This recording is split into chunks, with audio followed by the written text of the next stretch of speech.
This election is about the essence of America, about all of us who feel out of place in our own country. I've spent my life fighting for children, families, and our country. There are those who say we cannot defeat a corrupt political system and fix a rigged economy. If you're lucky enough to live in Iowa or New Hampshire, political ads like these are just about all you see on television now. Hypocrite. One bellows malarkey. After a while, they all begin to sound the same. Hi, I'm Gil Fulbright, and the people who bankroll my political career tell me I'm running for president. So here I am. Wait, what was that? I may not be qualified to be president, but a dramatic camera angle can make me look like a president. Mark it. Honest Gil Fulbright isn't a real candidate, he's an actor, and Gil's campaign for the White House is a satire that's been viewed more than 3 million times on social media. Ideas, policies, morals. These are things I don't need. What I need is $2 billion. It makes you chuckle, but there is a serious point to his pitch. He's just shining a light on how politicians are routinely being bribed by special interest lobbyists and swaying their votes in their favor, and the people who are left out are we, the American people. Josh Silver is the director of Represent Us, the grassroots organization behind Gil Fulbright that's working to pass laws combating the influence of moneyed interest in American politics.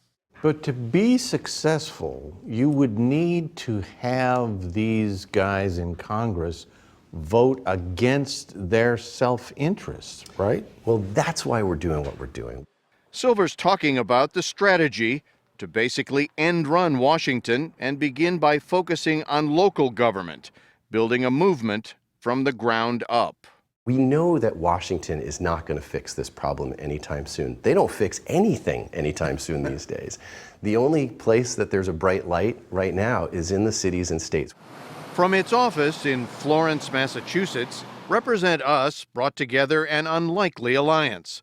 The group's advisors include Republicans, Democrats, prominent members of Occupy Wall Street, and the Tea Party.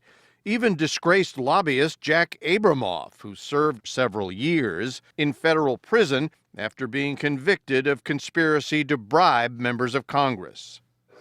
Dan Krasner is the political director of Represent Us. Do you find that this is a bipartisan issue? I'm a Republican, and conservatives are fed up with the amount of corruption, the fraud, the waste and abuse in government. We're all essentially paying a corruption tax because of those problems in government. So we want reform. Represent Us wants to stop elected officials taking money from special interests they regulate, bar them from taking jobs as lobbyists after leaving office, at least for several years, limit their donations from lobbyists, and force organizations which fund political advertising to disclose their donors. We know that politicians are spending most of their time raising money, listening to donors. They need to listen to us.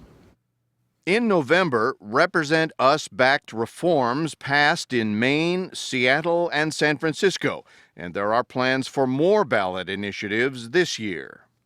Hi. Honest Gil is not actually running, and you can't actually vote for him, nor could you in the 2014 Kentucky Senate race. I have a deep-seated love for Kentucky that is directly proportional to the amount of money I raised there, 25%. But he was so successful back then as a fundraising vehicle for the Represent Us cause that he's been elevated to the big time. They said, "You want to run for president?" I went, "Okay, sure, why not?" So now I'm running for president. Politics is easy to parody. Jimmy Siegel has been making political ads for more than a decade. He was behind one of Hillary Clinton's most memorable ads in 2008. I ordered for the table. No onion rings? I'm looking out for you. And he says he's genuinely impressed by Honest Gil. Hi, I'm Gil Fulbright, and I approve of whatever it is my wife is about to read off of this teleprompter. The acting, okay, convincing? Yeah, I mean, actually, I'd like to have him as a candidate. I think there are places in the country we could win. This presidential election is expected to be the most expensive in history. There are predictions the process will cost more than $10 billion. $10 billion. We'll start with Gil Fulbright will be reminding us of that for the next year. And that's a promise he intends to keep. I promise that I will work every day to subtly misdirect that anger so my big money donors can continue to rip you off.